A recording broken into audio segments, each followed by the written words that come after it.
Hello, my name is Chris Huxley from the TwoFlow team, and I'll be giving a brief presentation today focused on QGIS. QGIS being the open source GIS software that many TwoFlow modelers use to define their spatial inputs for their models. I'll start with some installation and also some configuration tips before giving some very brief, basic user examples how to do such things as opening layers, creating projects, and editing layers. Further to that, I'll provide some links to some further reading to additional tutorials. Alright, so to download the program, I recommend going to the link that's shown on the right-hand side of the page and simply clicking the download button on the QGIS website. That'll take you to another page that has a variety of different download options. Simply click and install the standard download standalone executable, either for 32 or 64-bit. After installing QGIS, we first recommend configuring it, and in particular, enabling the sourcing of aerial imagery, and then also installing the TwoFlow plugin. I'll work through how to enable aerial imagery first. Simply go to the browser window on the left, right-click on XYZ tiles, and click on New Connection. At this point in time, you can go to the wiki and the QGIS section, which is down the bottom left. The link is on the right for the wiki. Now within the QGIS page, you'll find, second from the top in the tips and tricks section, a link to adding Google and Bing aerials. Simply go to that page and you can read through this in your own time, but in this instance I'll be copying the link for Bing aerials. I'll copy that to clipboard if I can select it, and I'll navigate back to QGIS. Now within the XYZ connections window, I simply paste in that URL and give it a name. In this instance, Bing aerial, and click OK. You'll see now in the browser window I have Bing aerials and also OpenStreetMap available. Just to check that it's been imported correctly, I'm going to open up a shapefile for a pipe dataset and then overlay some aerial imagery on top of it and just check that things line up. That there is the pipe layer. Now before I do any further work, now I've loaded up that layer by drag and drop, I'll just set the projection for this session to the same as that layer, just by right-clicking and setting the CRS projection. Having done that, I simply click on Bing Aerial and bring in the dataset. Now I'll just change the symbology for the pipes by right-clicking that file. I'll set the color to red and set the width to, I don't know, 0.5, something a bit larger so it stands out. And the layers overlap nicely. I'll turn those off. Let's now install the TwoFlow plugin. Simply go to the plugin manager by the drop menu. Under the search at the top, just type in TwoFlow, select it, and click install.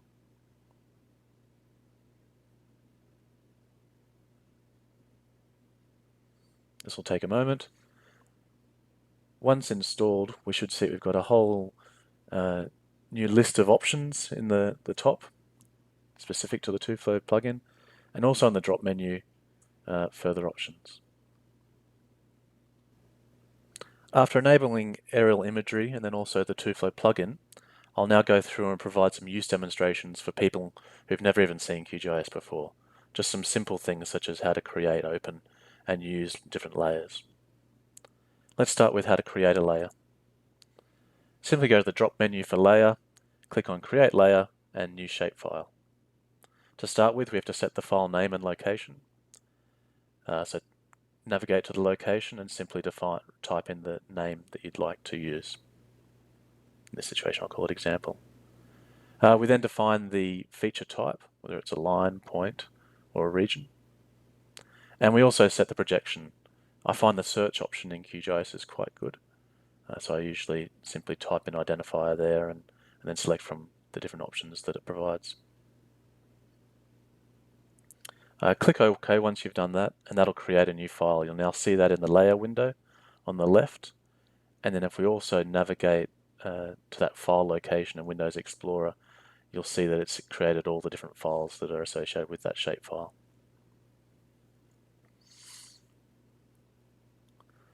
Okay, now I'll just remove that layer because I'll work from an existing dataset now. I just did that by right-clicking and then navigating to remove. And now I'll open up an existing dataset that a client has provided. I do this from the browser and just simply drag and drop the layer that I want into the layers window. You can see it's a Levy dataset. This is the location that I'm working in. You can also drag and drop from Windows Explorer directly into QGIS, and it will accept the dataset. In this instance, I had to set the projection because there was no projection associated with that DEM. This file will take a moment to load. It's a 2 GB DEM dataset.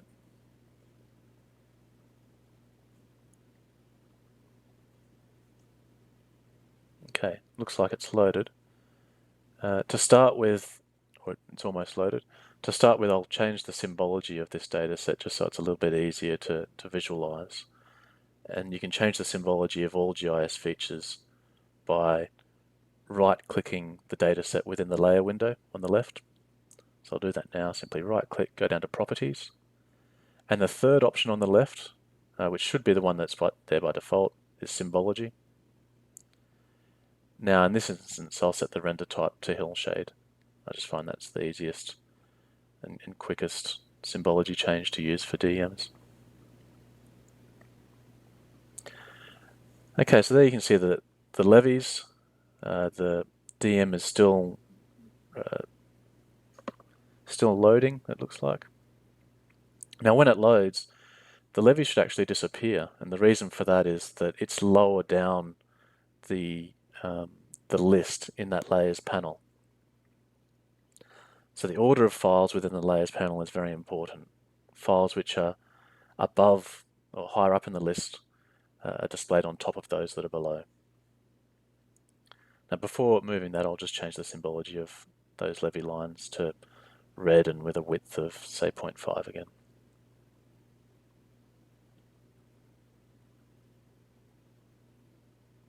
And then I'll just shift it above the DEM dataset, and now you can see both data types within the same display window.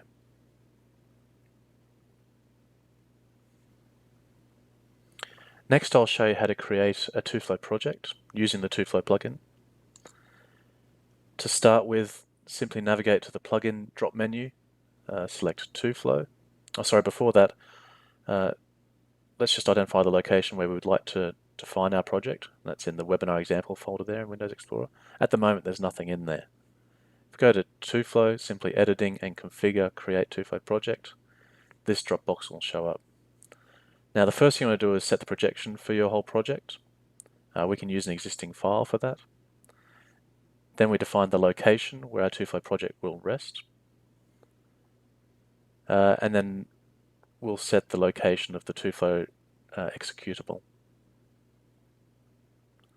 Finally, we define whether it's a TwoFlow HPC or an FE model, and then also select Save Defaults, Create Model Folders, and Create Empties.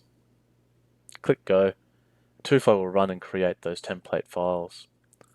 Now if we go back to Windows Explorer, you'll see there's a TwoFlow folder and the full standard folder structure for TwoFlow. It's created its own empty simulation control file, created its own projection GIS dataset, and also an empties folder that has all of our GIS template files within it.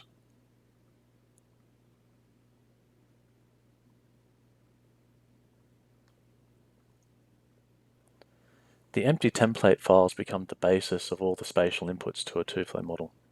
Now we've created those, I'll show you how you would edit them. We'll start with a 2D code polygon. To create that, we would simply click on the Import Empties button, select 2D code, set the run ID and also geometry type. The dialog box showing right now includes a tool tip section on the right. That's new for 2019, and it basically describes what the feature is used for and also what control file it should reside within. Click OK. Now you can see in the layered dialog on the left that we have 2D code, and if you go to Windows Explorer, you'll see that the 2D code files are located in the appropriate location within the TwoFlow directory. To edit the 2D code layer, we can click the pencil at the top, and you'll see the icon shows a pencil next to it, meaning it's editable. Or you can right-click and just select Toggle Editing. Having done that, we then just have to draw our region. Actually, I'll just shift the window slightly to the top of the levies. And we toggle editing by selecting the Toggle Edit button. Left click for every single location where we'd like to define a vertex.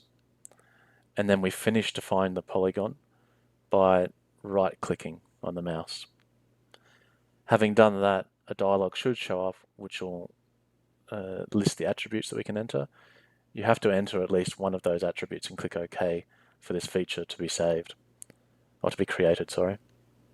If you click cancel here, that feature you just drew would be lost. We can save our edits by clicking the save icon, or alternatively via right-clicking and selecting Save Layer Edits, or there's also an option under Current Edits.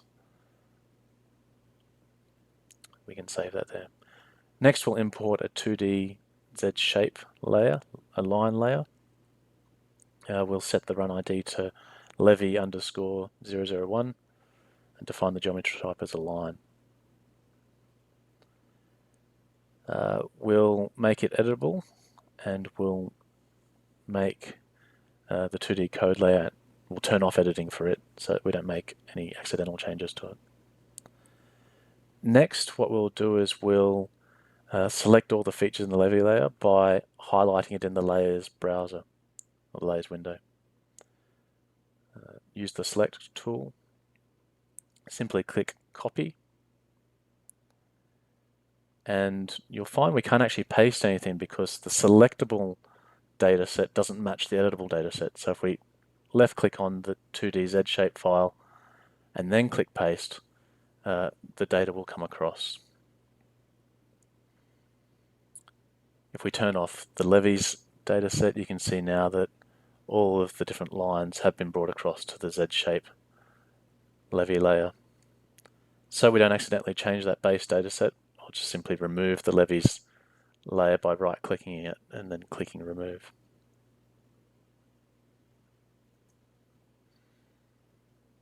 That's the basics to editing. The one thing I probably didn't show there that is common is if you would like to adjust the location of vertexes, that is done simply via the button to the right of the polygon or line creation button.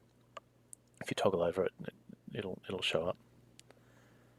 Next, I'll talk about attribute data. There's two common ways to manage attribute data. You can do it by simply clicking the information button and then selecting a feature, or alternatively you can do it via the attribute table. First, I'll show you how to do it using the info button. Simply select the dataset you wish to inspect, select info, select the feature, and you'll see the dialog box shows up on the right. If you select any of those inputs, you can then change them. Simply change the numbers and click OK. Pretty simple. Next, I'll select a whole range of different lines, so half a dozen or so lines, and I'll right-click and the layer and select Open Attribute Table. And this is a method to select multiple lines or polygons at the same time. You can see they're all highlighted with blue here. I can stack this table to only show those selected features by selecting Show Selected Features. Or alternatively, I can just select a single feature and navigate to it via the magnifying glass button in the attribute editor. The attribute table has all the common options that you'd get with most GIS packages. So there's a calculator, you can do bulk selections, bulk updates. It's all pretty standard, very similar to, say, ArcGIS or also MapInfo. Finally, I'll just talk about project files and also symbology.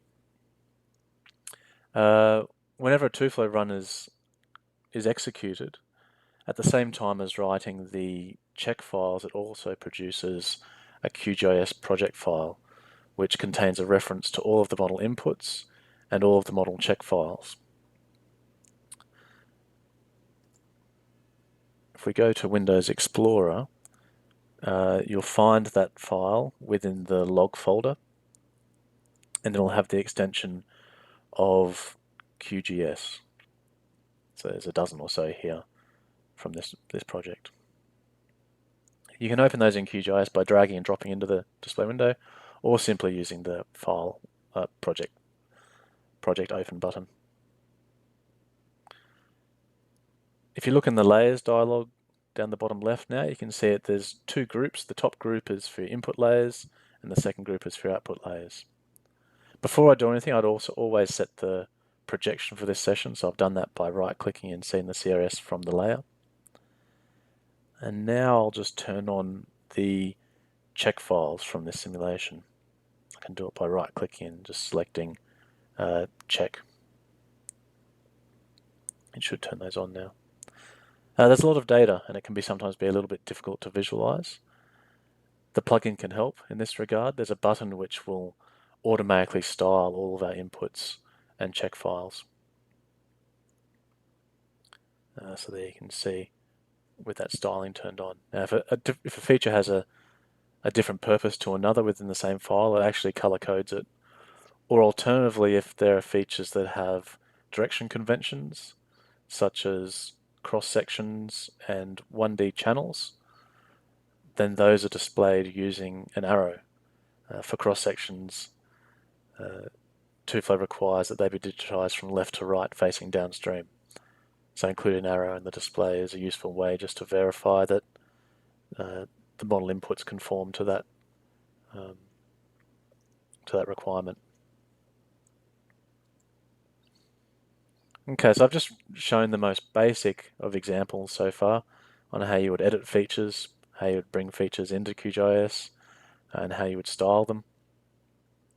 There is a wealth of information on the web how to use QGIS. To start with, I recommend you go to the TwoFlow wiki. The link is on the bottom right of this page. There's a QGIS section which is down the bottom left of the website. And here you'll find a tips and tricks section for some commonly things that are common for TwoFlow modeling. In addition to that, I recommend new users go to the very first link, and this provides a further link to a generic QGIS tutorial. So it'll show you things that are above and beyond what's required for TwoFlow, but it'll do a lot to help build your understanding of how to use the GIS package. That concludes today's presentation. In the coming months, you can inspect a few more focused on QGIS, in particular those associated with our result post-processing tools and different display options using the new TwoFlow viewer. If you have any questions about today's content or recommendations or requests for future webinars and presentations, please feel free to email me at chrishuxley@twoflow.com or info@twoflow.com. Thanks. Bye.